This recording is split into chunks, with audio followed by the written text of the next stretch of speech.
Il semble que Donald Trump ait de sérieux problèmes avec Cuba, et ces problèmes ont été causés par la Russie et l'Iran. Les services de renseignement ont intercepté les plans de Cuba visant à attaquer une base militaire américaine avec des drones d'attaque qui ont déjà été livrés en abondance depuis Moscou et Téhéran. Il est rapporté que Cuba a acquis plus de 300 drones militaires auprès de la Russie et de l'Iran et a déjà commencé à discuter des plans d'attaque contre la base américaine de Guantanamo. Des navires de guerre américains et même la ville de Key West en Floride, qui se trouve à 140 km de la Havane. Et je souligne, ce ne sont plus des rumeurs ni des spéculations. Ce sont des informations secrètes de renseignement partagées avec le média Axios par un haut responsable américain. Et c'est ici qu'il faut discuter de tous les écueils de cette histoire. Je suis Alexei Petchi, discutons de ce sujet. Avant cela, j'aimerais vous demander une petite faveur. Abonnez-vous à cette chaîne YouTube, mettez un j'aime à cette vidéo et écrivez, que ce soit maintenant ou à la fin de l'émission, votre commentaire sous cette vidéo. Parce que c'est très important pour la promotion du contenu sur YouTube. Je vous en serai reconnaissant. Et en plus, abonnez-vous à mon canal Telegram Petchi News. Le lien se trouve dans la description de cette vidéo.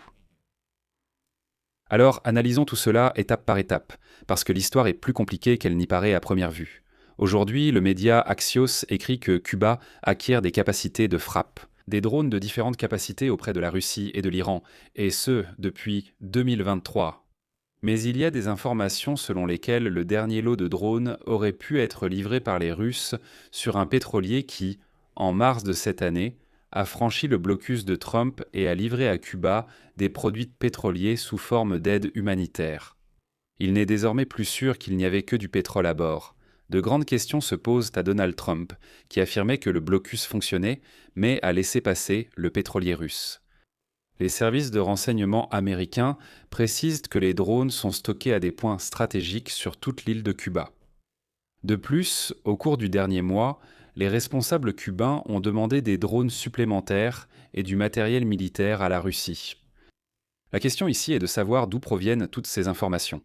Les services de renseignement américains ont indiqué qu'ils avaient intercepté des communications dans lesquelles les services spéciaux cubains cherchent à savoir comment l'Iran résiste précisément.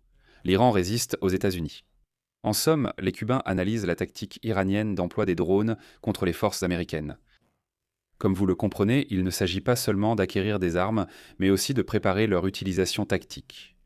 Néanmoins, d'autant plus que les drones eux-mêmes sont déjà à Cuba et dispersés sur tout le territoire. Un haut responsable américain a déclaré aux médias Axios ce qui suit. Lorsque nous pensons à de telles technologies aussi proches de nous et à toute une série d'acteurs malveillants, des groupes terroristes au cartel de la drogue, en passant par les Iraniens et les Russes, cela suscite des inquiétudes. C'est clairement une menace croissante. De plus, le ministre américain de la Défense, Pete Hegseth, a confirmé lors d'une audition au Congrès la veille, je cite, « Nous sommes depuis longtemps préoccupés par le fait qu'un adversaire étranger utilise une telle position aussi proche de nos côtes depuis Cuba. C'est extrêmement problématique. » Voici le contexte qui rend cette histoire encore plus inquiétante.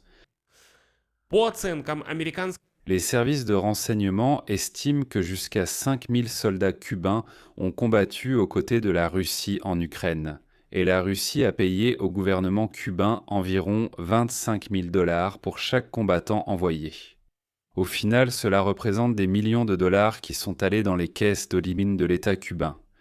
Le fait est que les soldats cubains font partie de cette machine à broyer de Poutine. Et maintenant, ceux qui ont réussi à survivre et à rentrer à Cuba.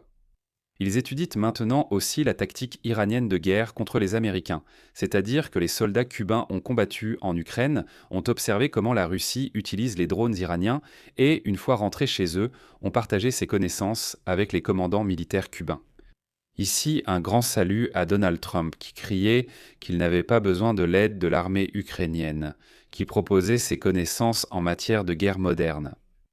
Maintenant, la chronologie des événements, qui explique en général toutes ces fuites d'informations provenant des services de renseignement, mettons fuites entre guillemets.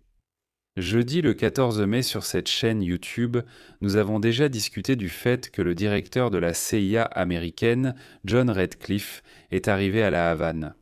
Et c'était la première visite d'un directeur de la CIA à Cuba depuis plus de 10 ans. Plus tard, la CIA a déclaré que le directeur Redcliffe avait clairement fait comprendre que Cuba ne pouvait pas continuer à servir de plateforme pour les adversaires qui promeuvent dans des agendas hostiles dans l'hémisphère occidental. Par adversaire, on entend la Russie, la Chine et l'Iran. Ainsi, le directeur de la CIA, Redcliffe, a également appelé le régime cubain à démanteler son système totalitaire comme condition à la levée des sanctions américaines. Donc c'est une sorte d'ultimatum. Et voilà, 3 jours après cette visite du directeur de la CIA à Cuba. Le média Axios publie des informations provenant des services de renseignement américains concernant 300 drones qui ont été livrés à Cuba depuis Moscou et Téhéran. Comme vous le comprenez, ce n'est pas une coïncidence. Non, regardez ce qui se passe. La révélation de cette information intervient seulement 2 jours avant que le ministère de la Justice des États-Unis ne prévoie de déclassifier l'acte d'accusation contre l'ancien dirigeant cubain de 94 ans, Raúl Cobzón. Pour l'abattage des avions de l'organisation Frères à la rescousse en 1996, 4 citoyens américains ont alors perdu la vie. Et maintenant, un acte d'accusation contre Raúl Costra pour l'abattage de cet avion, pour un crime, en fait, vieux de 30 ans. Ensuite, l'ultimatum du directeur de la CIA Redcliffe, et maintenant aussi la révélation de renseignements sur 300 drones. Tout cela s'additionne, et ce ne sont pas des événements isolés, c'est une pression systémique évidente. En somme, les États-Unis affirment voir tout et être prêts à agir. Et là, je vais être honnête. Ces renseignements peuvent servir de prétexte à une action militaire des États-Unis. C'est important car la situation a également été formulée de la même manière avant les opérations américaines au Venezuela. D'abord le renseignement, puis la pression diplomatique, puis l'action. Selon le même schéma. Maduro a été écarté du pouvoir au début de cette année. Et ici, la présence iranienne à Cuba, c'est toute une autre histoire. D'après les renseignements américains, des conseillers militaires iraniens sont à La Havane. La Russie et la Chine disposent sur l'île d'installations de renseignements radioélectroniques avancés, spécialisés dans la collecte de signaux électromagnétiques. Cela signifie que Cuba n'est plus depuis longtemps simplement une île communiste sans pétrole. Non, c'est une base pour les adversaires des États-Unis, leur permettant des opérations de renseignement près des côtes de Floride. Bien sûr, Cuba elle-même, aux États-Unis, il est peu probable que quelqu'un ait vraiment peur d'elle, car ce pays ne représente guère une menace en soi. Mais maintenant, les drones Shahed iraniens sont situés à 140 km du territoire des États-Unis. Pour comprendre, c'est comme de Kiev à Jytomyr, littéralement ce n'est pas si loin, c'est une distance que le Shahed iranien parcourt en moins de 20 minutes. Et voilà, ces drones, au nombre de 300, sont dirigés vers Guantanamo, les navires américains et la Floride. C'est précisément pour cette raison que les vols de reconnaissance américains au-dessus de Cuba se sont intensifiés. Donc la situation dans la région des Caraïbes s'aggrave. Je vais m'arrêter ici. Comme d'habitude, partagez votre avis et vos conclusions dans les commentaires sous cette vidéo.